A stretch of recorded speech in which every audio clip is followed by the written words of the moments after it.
Bab 95. Jalan buntu di mana-mana. Ren Xiaosu telah mempertimbangkannya dengan amat sebelum dia menggunakan klon bayangan.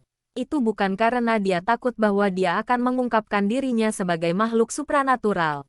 Karena mengapa dia peduli tentang itu jika dia hampir mati. Dia hanya takut bahwa dia akan mengungkapkan kekuatannya yang bisa meniru kekuatan orang lain. Ren Xiaosu hanya berpura-pura sebagai Su Xianchu karena dia tahu bahwa Su Xianchu belum ditangkap. Sementara dia yakin bahwa konsorsium Qing sudah mengetahui tentang kekuatan Su Xianchu dari Liu Bu. Ren Xiaosu sudah menemukan beberapa makhluk gaib. Yang Xiao Jin dapat menarik senapan sniper yang tak tertandingi dari udara tipis. Su Xianchu dapat membuat klon bayangan dirinya sendiri. Luo Xinyu dapat melakukan perjalanan melalui bayang-bayang. Dan pengawal King Zhen dapat mewujudkan penggemar putih di tangannya. Ren Xiaosu mendapat firasat palsu bahwa makhluk supernatural adalah selusin uang receh.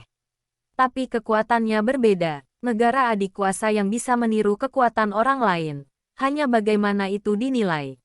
Ren Xiaosu tidak tahu. Jika konsorsium Qing menemukan dia bisa meniru kekuatan orang lain dan menaruh minat padanya. Siapa yang tahu apa yang mungkin mereka lakukan padanya. Ketika Ren Xiaosu melarikan diri. Dia bertanya-tanya tentang berapa banyak makhluk gaib yang ada di dunia ini.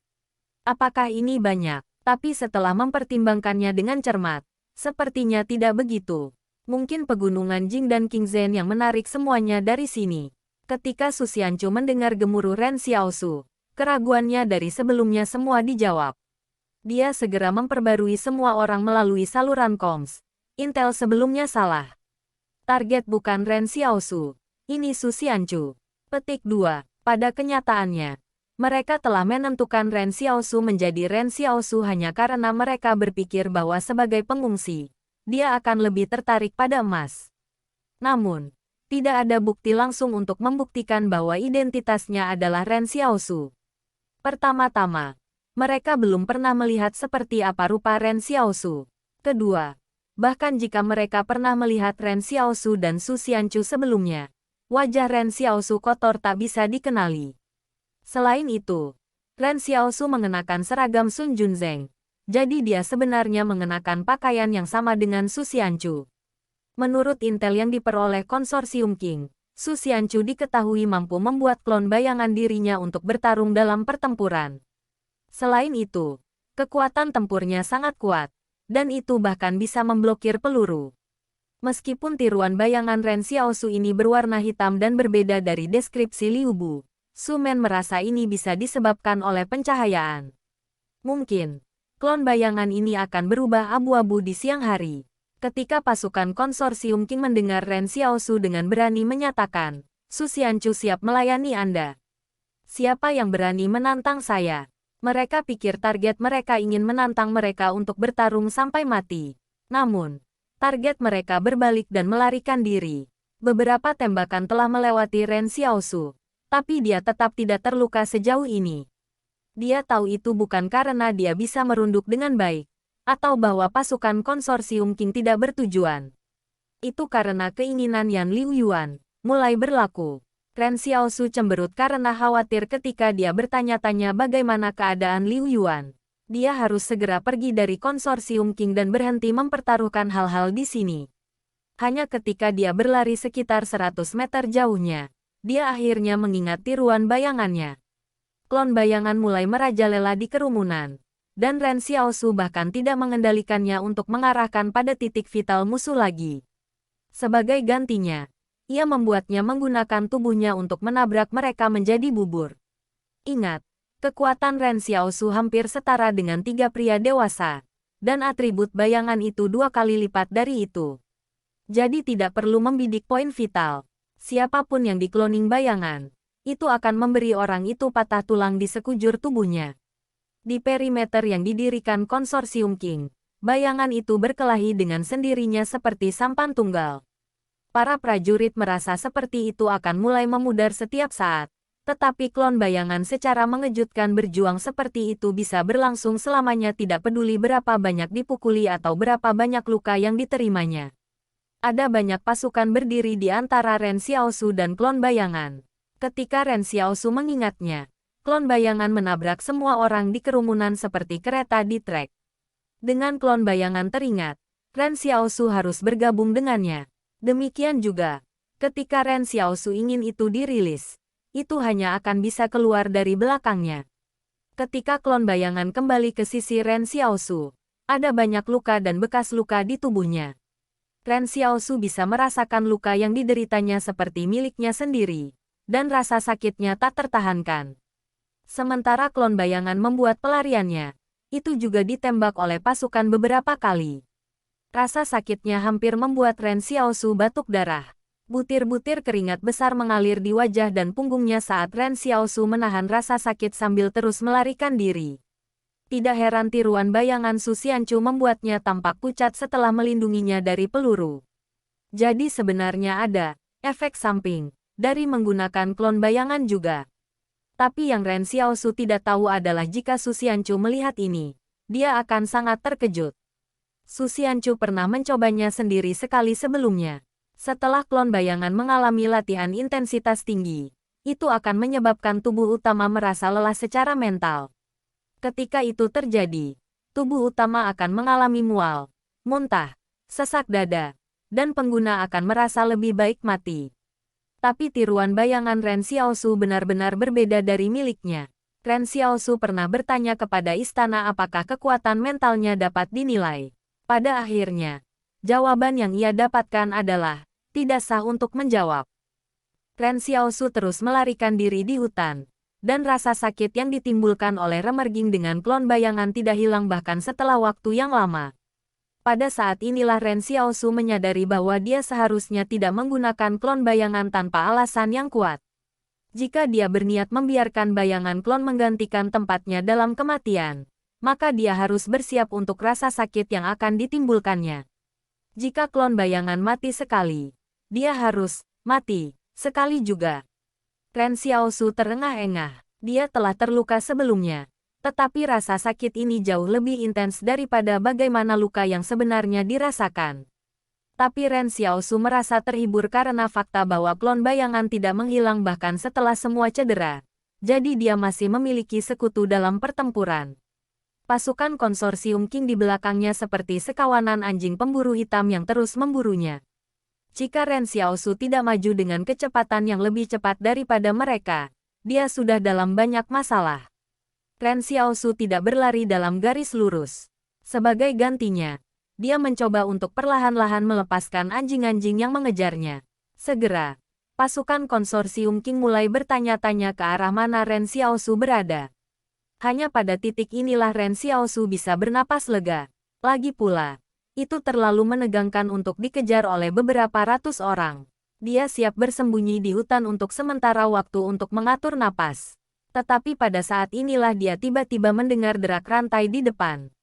Ren Xiaosu berhenti di jalurnya dan mencengkeram dadanya sambil tertawa sedih. Apa-apaan? Dia menyesali. Jalan buntu ada di mana-mana dalam hidup. Ren Xiaosu telah melihat eksperimental bahwa King Zhen telah dikurung di dalam sangkar dari jauh. Namun, dia tidak mendengar apa yang dikatakan King Zhen pada waktu itu. Jadi dia tidak tahu ada lebih dari satu eksperimen ini. Ren Xiaosu berpikir bahwa halangan terbesar di jalurnya ketika dia melarikan diri ke utara adalah gunung berapi. Tetapi bagaimana dia bisa menebak itu akan berubah menjadi eksperimen ini? Berdasarkan sumber suara, Ren Xiaosu langsung tahu bahwa musuh datang dari 3 arah. Dalam pengertian itu berarti dia telah menemukan setidaknya 3 eksperimen ini. Keributan rantai semakin dekat dan dekat. Ren Xiaosu sekali lagi bisa mendengar suara air liur eksperimen menetes ke daun membusuk di lantai hutan. Klon bayangan berdiri berdampingan dengannya. Ren Xiaosu membuat perkiraan kasar dalam benaknya dan berpikir bahwa klon bayangan mungkin dapat mengambil 2 eksperimen tersebut. Namun, dia tidak tahu apakah dia bisa melawan yang tersisa sendirian. Ada 3 eksperimen di depan dan beberapa ratus orang di belakang. Mereka semua ingin melakukan Ren Xiaosu. Babak 96. Saya ingin berterima kasih pada diri sendiri 7 kali. Meskipun Ren Xiaosu membawa senjata, lokasinya akan segera diidentifikasi jika ia melepaskan tembakan. Dalam hal itu, orang-orang konsorsium King di belakangnya semua akan tertarik. Dan itu akan benar-benar berakhir baginya begitu ia terjebak di antara mereka dan eksperimen. Selain itu, jika eksperimen menyerang dari jarak dekat, pistol akan kurang digunakan daripada belati. Dia secara naluriah memindahkan tangannya ke belati yang Xiao Jin belikan untuk makanan. Namun, tindakan ini mengejutkan Ren Xiaosu. Belati itu sudah tidak ada lagi. Ren Xiaosu mulai berpikir kembali. Ketika Yang Xiao Jin berpisah dengan mereka, dia berpura-pura tidak sengaja menabraknya. Belati itu mungkin dicuri olehnya pada saat itu. Ren Xiaosu tidak tahu apakah harus tertawa atau menangis. Gadis ini benar-benar bukan orang yang menerima berada di ujung yang kalah. Dia dengan jelas mengatakan bahwa dia akan menukar belati untuk makanannya. Namun dia benar-benar mencurinya kembali. Kemana perginya kepercayaan antar sesama manusia? Betapa tidak berperasaannya dia. Ren Xiaosu merasa bahwa keterampilan Yang Xiao Jin dalam mencuri juga harus sangat tinggi. Karena tidak ada orang di kota yang pernah berhasil mencuri barang-barang Ren Xiaosu tanpa dia sadari. Dia menghela nafas mental. Apa yang harus dia lakukan sekarang karena dia tidak memiliki belati? Apa yang Ren Xiaosu tidak tahu adalah akan sangat sulit untuk memotong kulit eksperimen ini menggunakan pisau biasa. Bahkan sebutir peluru yang ditembakkan ke sana akan segera dihentikan oleh otot-otot di bawah permukaan kulit mereka. Headshots langsung tidak akan bekerja karena tulang terberat di tubuh adalah bagian dari tengkorak. Eksperimen ini selalu tidak takut akan ancaman peluru, kecuali jika ditembak di mata. Namun, kecepatan eksperimen ini jauh berbeda dari Ren Xiaosu. Hampir ada peluang 0% bahwa dia bisa mengenai mata mereka dengan sebuah tembakan. Keahlian senjatanya hanya pada tahap lanjut, bukan tahap yang sempurna. Tiba-tiba, Ren Xiaosu merasakan sapuan angin di belakangnya. Dia secara refleks membungkuk ketika embusan angin yang berbahaya melewati kepalanya. Begitu Ren Xiaosu menstabilkan pijakannya dan melihat apa itu, dia terkejut menemukan bahwa seorang eksperimental entah bagaimana sudah dekat dengannya. Tetapi tidak ada rantai di lengan eksperimental ini. Sudah menjadi pola pikirnya bahwa eksperimen akan memiliki rantai di lengan mereka. Dan itu mungkin untuk mengetahui kehadiran mereka begitu mereka mendekat.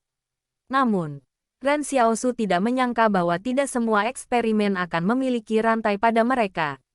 Selain itu, eksperimental tanpa rantai bahkan bisa melakukan perjalanan di hutan tanpa mengeluarkan suara.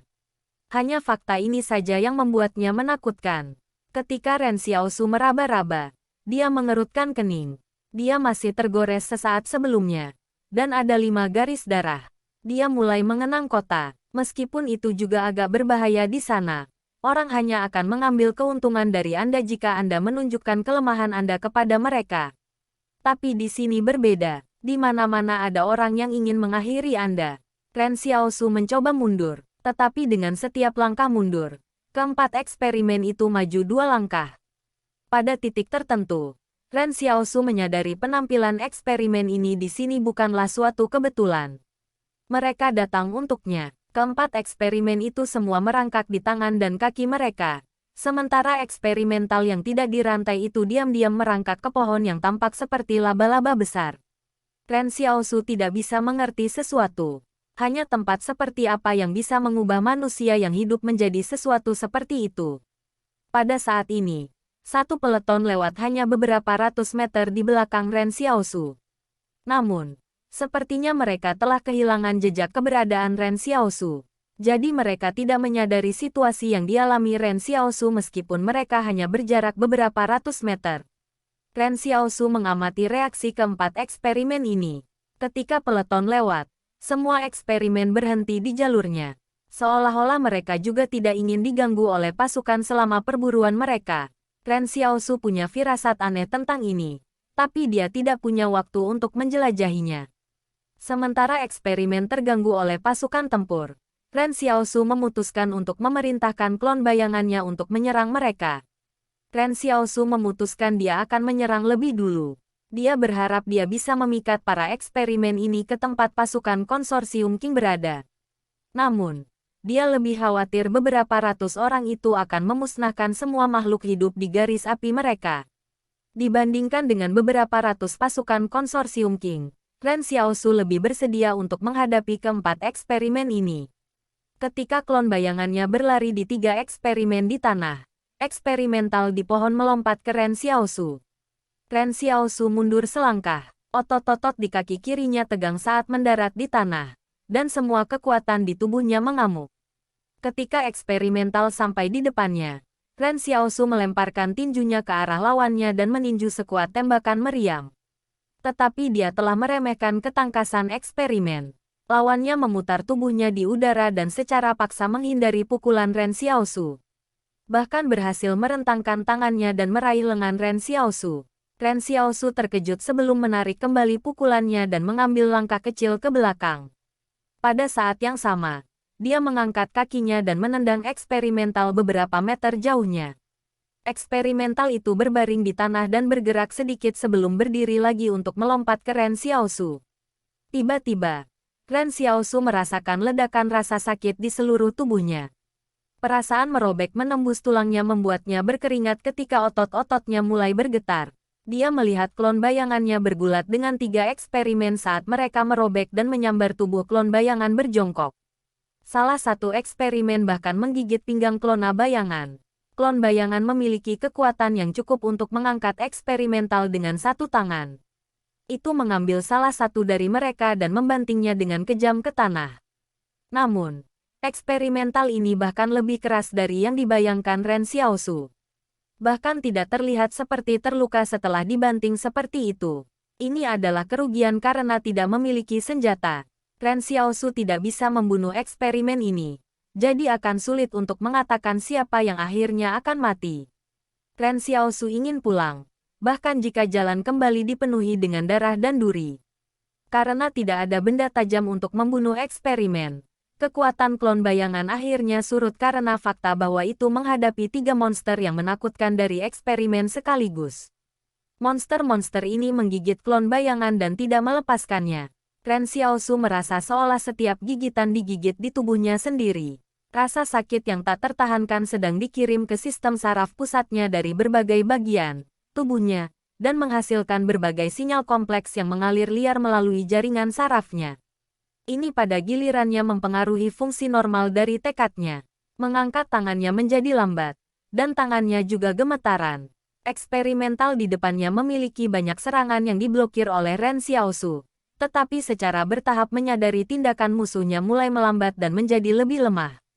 Mata Ren Xiaosu memerah. Dia mengalami rasa sakit yang hebat dan hampir menangis. Selama bertahun-tahun, Ren Xiaosu tidak pernah menangis sebelumnya. Dia bahkan tidak pernah meneteskan air mata pun. Dia meraih sebatang pohon di sampingnya untuk menopang dan menarik napas. Semua orang di sini sangat ingin membunuhnya. Eksperimen menginginkannya mati. Konsorsium King juga menginginkannya mati. Tapi yang penting, dia tidak ingin mati. Cloning bayangan itu tidak maha kuasa. Atau mungkin, tidak ada kekuatan super di dunia ini yang maha kuasa. Ren Xiaosu membutuhkan senjata. Bahkan jika tanda terima kasihnya hanya mencapai angka 93. Dia berkata kepada istana, "Berikan aku senjatanya."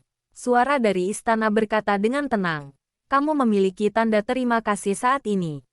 Tidak sah untuk membuka kunci senjatanya." Petik 2. Hei, aku bilang berikan senjataku.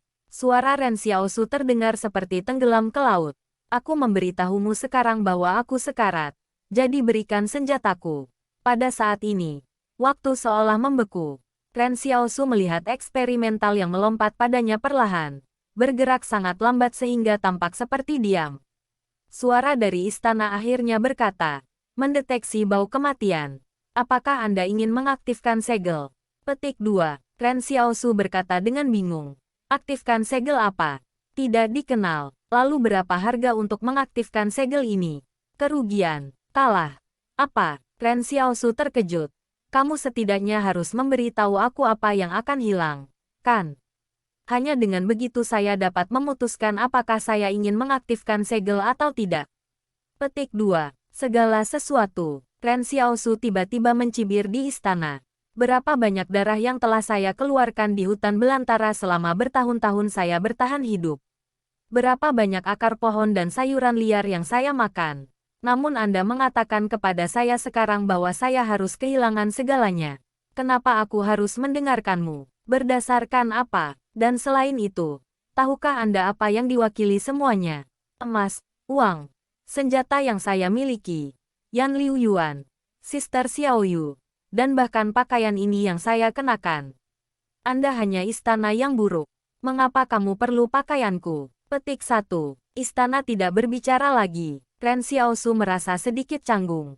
Bukankah seharusnya setidaknya tawar-menawar? Ren Xiaosu memandang hutan di malam hari, lalu melihat niat membunuh yang semakin dekat. Waktu, beku itu secara bertahap mulai mencair sementara kecepatan eksperimental yang melonjak padanya menjadi lebih cepat. Eksperimental itu membuka mulutnya untuk mengungkap satu set gigi ganas ketika mencoba melahap organ Ren Xiaosu dan bahkan mengisap semua darahnya dan mengeringkan sumsumnya. Apakah aku benar-benar diambang kematian? Ren Xiaosu berpikir sambil menatapnya. Tapi dia masih belum hidup. Saat berikutnya, senyum lemah muncul di wajah Ren Xiaosu. Bukankah hanya 7 terima kasih? Dia berkata dengan tenang dalam benaknya. Saya ingin berterima kasih pada diri sendiri 7 kali. Pertama, aku ingin berterima kasih pada diriku sendiri karena tidak pernah menghindar dari kesempatan. Kedua, aku ingin berterima kasih pada diriku sendiri karena tidak takut ketika menghadapi bahaya. Ketiga, saya ingin berterima kasih pada diri sendiri karena tidak berkompromi dalam menghadapi kesulitan. Keempat, aku ingin berterima kasih pada diriku sendiri karena berprinsip dalam menghadapi godaan. Suara mental Ren Xiaosu semakin keras, sampai-sampai terdengar gemuruh saat mengguncang seluruh istana. Kelima, aku ingin berterima kasih pada diriku sendiri karena tidak pernah munafik. Pada saat itu, Ren Xiaosu mendengar detak jantungnya sendiri berdetak keras seperti drum.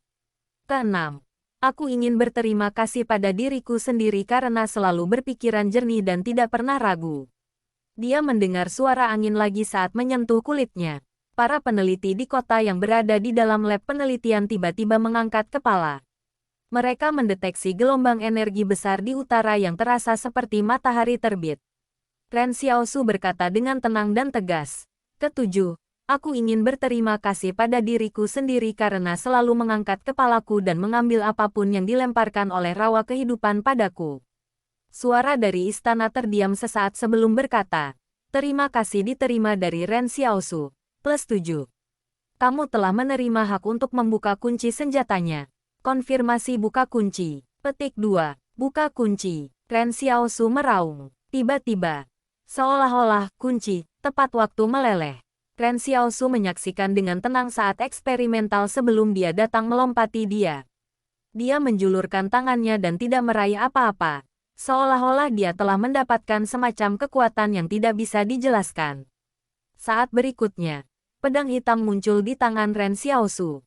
Pada saat itu, Ren Xiaosu menggertakkan giginya dan mengayunkannya secara horizontal dengan semua kekuatannya. Otot-otot di tubuhnya memompa keras sampai ekstrim, dan pembuluh darah di dahinya berdenyut tanpa henti. Dengan tebasan, suara robekan kulit dan kulit bergema di hutan.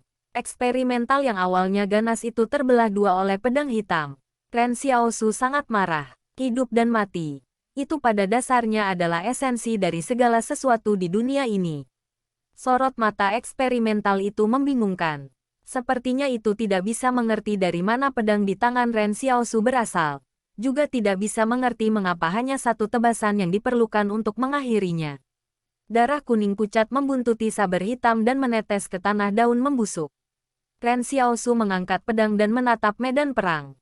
Untuk beberapa alasan, ketika Ren Xiaosu memegang pedang ini yang muncul dari udara tipis di tangannya, pedang lain juga muncul di tangan klon bayangannya.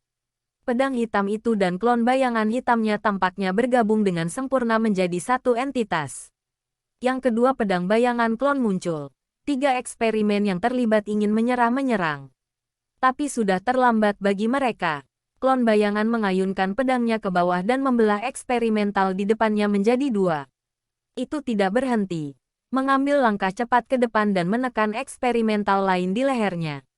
Eksperimental itu ditekan dengan kejam ke tanah dan tidak bisa bergerak. Eksperimen memiliki kekuatan besar. Tetapi ketika seseorang ditekan oleh klon bayangan, seolah-olah itu adalah binatang yang tak berdaya di ambang kematian. Klon bayangan memotong kepala eksperimental. Eksperimental terakhir yang tersisa melarikan diri ke hutan. Tetapi Ren Xiaosu tahu itu tidak akan sejauh itu. Ren Xiaosu berdiri di tempat dan menatap kegelapan malam di depannya. Rasa sakit yang dideritanya sebelumnya masih misarafnya. Tapi ini adalah pertama kalinya dia mengalami kegembiraan pertempuran. Jadi inilah artinya menjadi makhluk supernatural.